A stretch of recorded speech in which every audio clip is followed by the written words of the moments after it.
இன்றைக்கி evening vlog தாங்க பார்க்கலாம். பசங்க ஸ்கூல் விட்டு வரதுக்காக நான் வெயிட் பண்ணிகிட்டு இருந்தாங்க. ஆமாங்க, எல்லா பாத்திரமே எடுத்து எல்லாம் கழுவி வச்சுட்டேன். அதுக்கப்புறம் என்னால் மேலே ஏற முடியாது இல்லையா. ஏன்னா நம்ம வந்து நான் இப்போ வந்து 4th மந்த் ப்ரெக்னன்சியில் இருக்கேன். இப்போ வந்து முடிய போகுது. 4th மந்த் வந்து எனக்கு வந்து ஃபுல்லாக வந்து கம்ப்ளீட் ஆக போகுது. இன்னும் 1 வீக் இருக்குதுன்னு நினைக்கிறேன். சரி ஓகே அப்படின்னு சொல்லிவிட்டு இன்னும் நான் வந்து பாத்திரம் எல்லாத்தையும் என்ன பண்ணேன் அப்படின்னா, நம்ம தேவையான பாத்திரத்தை மட்டும் வச்சுட்டு எல்லா பாத்திரத்தையும் எடுத்து மேலே போட்டுடலாம். ஏன்னா என்னால் வந்து இன்னும் ஒரு 7 மாதம் 8 மாதத்துக்கு அப்புறம் ரொம்ப ஹெவியாக நம்மளால் வேலை செய்ய முடியாது அப்படிங்கிற காரணத்தினால எல்லாம் வந்து பாத்திரங்களில் வந்து தண்ணி ஊற்றி வச்சுருந்தேன். சரி ஓகே, இப்போ ஒரே ஒரு ட்ரம்மில் மட்டும் நம்ம தண்ணி பிடிச்சி வச்சுக்கலாம். ஏன்னா நான் வெயிட் தூக்குறது கிடையாது. எங்கள் வீட்டிலே பசங்க தான் தண்ணி எடுக்கிறாங்க. அதனால் ஒரு ட்ரம்மில் மட்டும் நம்ம தண்ணி எடுத்து வச்சுக்கலாம், தண்ணி ஃபுல் பண்ணி வச்சுக்கலாம். மற்றது எல்லாத்தையும் எடுத்து மேலே போட்டுடலாம். கீழே வச்சுட்டே இருந்தால் கசகசன்னு தான் இருக்கும். நம்மளால் வேலையும் செய்ய முடியாது, ரொம்ப ஹெவியாக வேலை செய்ய முடியாது. பசங்கள்ட்டையும் வேலை செய்ய சொன்னாலும் அவங்க நீ செய் நான் செய்ன்னு சொல்லிகிட்டே இருப்பாங்கன்னு சொல்லிட்டு பசங்களுக்காக நான் ரொம்ப நேரம் வெயிட் பண்ணிகிட்டே இருந்தாங்க. எல்லாமே எடுத்து அண்டா தட்டு எல்லாமே எடுத்து தேவையில்லாத பொருள் எல்லாமே எல்லாம் கழுவி வெயிலில் வந்து நல்லா காய வச்சு எடுத்து வச்சுட்டாங்க. எடுத்து வச்சதுக்கப்புறம் பசங்களுக்காக வெயிட் பண்ணிட்டு இருந்ததுனால எதில் போடலாம் அப்படின்னு சொல்லிட்டு நான் பார்த்துக்கிட்டே இருந்தாங்க. பையன் வந்துட்டான். வந்ததுக்கப்புறம் பிளாஸ்டிக் பொருளில் தேவையான பொருள் வாட்டர் பாட்டிலு, லஞ்ச் பாக்ஸு, அப்புறம் வந்து பிளாஸ்டிக்கில் நம்ம இப்போ டக்குன்னு எடுக்கிறோம். அப்புறம் அவங்க அண்ணனுக்கு சாப்பாடெல்லாம் நிறைய நம்ம போட்டு கொடுப்போம் டெய்லியுமே. அதனால் வந்து அதுக்கு ஃபுட் போடுறதுக்குலாம் கப்பெல்லாம் வேணும் அப்படிங்கிறதுனால பிளாஸ்டிக் பொருளெல்லாம் வந்து இந்த பக்கெட்டில் போட்டு வச்சுட்டாங்க. மற்ற பாத்திரம் எல்லாமே வந்து பெரிய பக்கெட்டில் வந்து போட்டு வச்சுட்டேன். இப்போ வேணும் சம்படம், அப்புறம் வந்து பால் ஊற்றி வைக்கிறதுக்கு, பசங்களுக்கு வந்து ஸ்நாக்ஸ் கொடுக்கறதுக்கு, அப்புறம் வந்து லஞ்ச் பாக்ஸ்க்குலாம் வந்து நம்ம வந்து டக்குன்னு வந்து எடுத்துகிட்டு போக முடியாது இல்லையா. மேலேருந்து எடுக்க முடியாது பசங்க ஸ்கூல் போன டயத்தில். அதனால் வந்து அளவான பாத்திரங்களை மட்டும் இந்த பிளாஸ்டிக் பெரிய பக்கெட்டில் போட்டு இதில் க்ளோஸ் பண்ணி வச்சுட்டாங்க.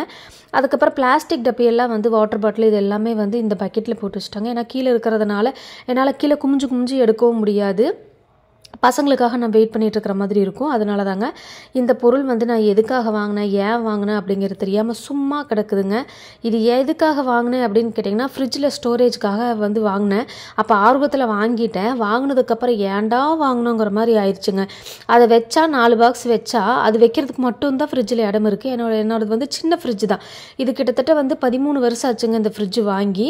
என் பையன் வந்து 2 வயசில் என்னமோ வாங்கினது. 1.5 வயசில் வந்து பெரிய பையன் வந்து 1.5 வயசாக இருக்கும்போது இந்த ஃப்ரிட்ஜ் வாங்கினதுங்க. இன்னுமே நல்லா ஓடிக்கிட்டு இருக்கு.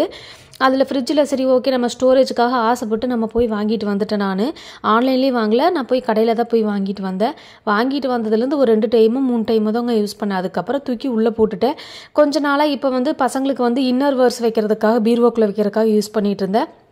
இப்போ வந்து பசங்களுக்கு அதை யூஸ் பண்ணுறதில்ல. ஏன்னா அப்படியும் களைச்சி தான் போடுறாங்கன்னு சொல்லிட்டு இப்போ தூக்கி எல்லாம் மேலேயே போட்டுடலாம் அப்படின்னு சொல்லிட்டு மறுபடியும் மேலே தூக்கி போடுறதுக்காக எல்லாம் கழுவி எடுத்து வச்சுக்க ஆரம்பிச்சிட்டாங்க. இதெல்லாமே பாத்திரம் அண்டாலாம் நிறைய கீழே வச்சுருந்தேன், தண்ணி ஊற்றி வச்சுருந்தேன். அதில் எல்லாம் சம்படங்கள்லாம் பெரிய சம்படமெல்லாம் வந்து தேவையான ஒரு 3 சம்படம் மட்டும் வெளியே ஸ்லாப் மேலேயே வச்சுட்டு, ஏன்னா எங்காவது நம்ம வெளியே போகிற மாதிரி இருந்தால் ஃபுட்டெல்லாம் நம்ம சமைச்சு கொண்டு போய்க்கலாம் அப்படிங்கிறதுக்காக, இல்லை நம்ம மாவாட்டி வச்சா கூட அதில் ஊற்றி வச்சுக்கலாம் அப்படிங்கிறதுக்காக பெரிய சம்படம் மட்டும் ஒரு 3 சம்படம் வந்து வச்சுட்டு வெளியே வச்சுட்டாங்க. மற்ற எல்லாமே வந்து பேக் பண்ணி நான் வந்து பையனுக்கு கொடுக்க ஆரம்பிச்சிட்டேன். இது இதனால் வந்து எனக்கு வந்து நான் வெயிட் தூக்கக்கூடாதுன்னு சொல்லி டாக்டர் சொல்லியிருக்காங்க. இருந்தாலுமே வந்து எனக்கு ஆர்வ கோளாறில் நான் மறந்து தொலைஞ்சிட்டேன். என்னென்னு கேட்டிங்கன்னா, எனக்கு வந்து அந்த ஆர்வ கோளாறில் வந்து சரி எல்லாத்தையும் எடுத்து வைக்கலாம் அப்படிங்கிறதுனால பையன் வந்தோடனே எல்லாம் வெயிட்டாக தூக்கி பையன்கிட்ட கொடுத்தேன். அதனால் எனக்கு வந்து நைட்டெல்லாம் என்னால் சுத்தமாகவே முடியல. வயிற்று வலி தாங்க முடியல. வயிறு வலி ரொம்ப வலிக்க ஆரம்பிச்சிருச்சு. ஒருவேளை ஜூடு பிடிச்சதுனால வலிக்க ஆரம்பிச்சுதா, இல்லை இந்த வெயிட்டெல்லாம் தூக்குனதுனால.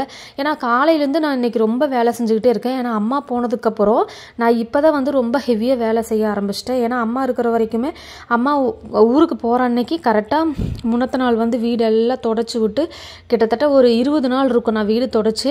நானும் பசங்க வீட்டில் இருக்கும்போது தம்பிலாம் வீடு தொடச்சிடுங்க. ஏன்னா டாக்டர் வந்து ரொம்ப ஹெவியாக வேலை செய்யக்கூடாது, வெயிட்டெல்லாம் தூக்கக்கூடாது அப்படின்னு சொல்லியிருக்காங்க. அதனால் வந்து ரொம்ப ஸ்ட்ரெயின் பண்ணி நம்ம வந்து வீடு துடைக்கும் போது ரொம்ப ஸ்ட்ரெயின் பண்ணி தேய்ப்போம் இல்லையா. இது ஒரு சிங்கிள் ரூம் டபுள் ரூமாக இருந்தால் கூட பரவாயில்ல, ரொம்ப பெரிய ரூமாக இருக்குது, வெளியே வறண்டாவும் இருக்குது. அதனால் வந்து என்னால் செய்ய முடியாது அப்படிங்கிறனால பசங்களை நான் துடைக்க சொன்னேன். அவனுங்களும் விளையாட்டு முள்ள துடைக்கிறமான்னு விட்டுட்டானுங்க. சரி இப்படியே விட்டால் வீடு நாரி போயிடும் அப்படின்னு சொல்லிட்டு நான் வந்து இந்த ஒரு 4 நாளாக வேலை செஞ்சுக்கிட்டு இருக்காங்க. இன்றைக்கி வந்து ரொம்ப ஹெவியாக வேலை செஞ்சுட்டேன். அது வேலை செஞ்சது ஏன்னா பாத்திரம் எல்லாமே வந்து ரொம்ப வெயிட்டு நம்ம எடுத்து ரொம்ப ஸ்ட்ரெயின் பண்ணி விலைக்கு நம்மளை கழுவி வெயில் வச்சதுனால ரொம்ப நடையும் ஜாஸ்தி ஆயிடுச்சு. அதனால் எனக்கு வந்து எனக்கு ஆல்ரெடி ஓவர் வெயிட்டாக இருக்கிறதுனால எனக்கு வந்து ரொம்ப பெயினாக ஆரம்பிச்சிருச்சு. இது மாதிரி நீங்கள் தப்பு பண்ணாதீங்க. ஏன்னா எனக்கு வந்து எந்த பாதிப்புமே ஆகலை. இருந்தாலுமே வந்து ரொம்ப நீங்கள் மாசமாக இருக்கீங்க, டாக்டர் வந்து ரொம்ப ரெஸ்ட் எடுக்க சொல்லியிருக்காங்கன்னா டாக்டர் பேச்சை கேட்டு நீங்கள் வந்து இந்த டயத்தில் வந்து ரொம்ப அமைதியாக இருக்கிறது எவ்வளவோ நல்லது. ஏன்னா நம்மளுக்கு எனக்கு என்னென்னா குருட்டு நம்பிக்கை இருக்குது. எனக்கு கடவுள் மேலே நான் ரொம்ப நம்பிக்கை வச்சுருக்கிறதுனால கடவுள் பார்த்துக்குவார் அப்படின்னு சொல்லிட்டு எனக்கு எந்த ஒரு தீங்கும் வராது அப்படிங்கிற ஒரு நம்பிக்கையில் வந்து பார்த்தீங்கன்னா இது குருட்டு நம்பிக்கைன்னு சொல்ல முடியாது. கடவுள் மேலே நான் வச்சிருக்கிற நம்பிக்கைன்னு தான் சொல்லணும். என் மேலேயும் கடவுள் மேலே வச்சிருக்கிற நம்பிக்கைன்னு தான் சொல்லணும். மற்றபடி வேறு எந்த காரணமே கிடையாதுங்க. அப்படின்னு சொல்லிட்டு எல்லாத்தையும் தூக்கி மேலே போட ஆரம்பிச்சிட்டேன்.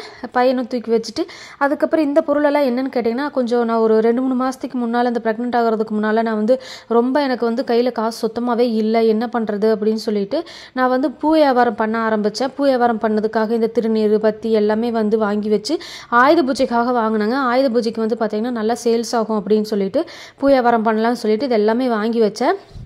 அது வந்து கொஞ்சம் கொஞ்சம் யூஸ் பண்ணிகிட்டு தான் இருக்கும். இருந்தாலும் இந்த திருநீர் இதெல்லாம் வந்து யூஸ் ஆகாது.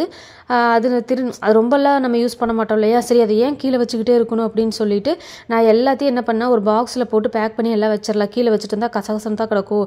வேணும்னா இப்போ வேணுங்கிற பொருளை மட்டும் பத்தி மட்டும் நிறைய எடுத்து வச்சுட்டேன். சூடாக எல்லாமே எடுத்து வச்சுட்டேன். தேவையான பொருள் நம்ம ஒரு 6 மாதத்துக்கு தேவையான பொருள் எல்லாமே எடுத்து வச்சுட்டு அதுக்கப்புறம் நம்ம குழந்தை பிறந்ததுக்கப்புறம் கூட நம்ம இல்லைன்னா பசங்களை எடுக்க சொன்னால் கூட எடுத்துக்கலாம் அப்படின்னு சொல்லிட்டு எல்லாத்தையும் தூக்கி நான் மேலே போட ஆரம்பிச்சிட்டாங்க. எல்லாம் பேக் பண்ணி அப்படியே வச்சா கருப்பம்பூச்சி வந்துடும் அப்படின்னு சொல்லிட்டு எல்லாம் பேக் பண்ணி எல்லாம் தூக்கி மேலே போட ஆரம்பிச்சிட்டேன். அந்த பத்தியெல்லாம் வந்து பார்த்திங்கன்னா தனித்தனியாக ஒரு கவரில் நான் போட்டு வைக்கணும்.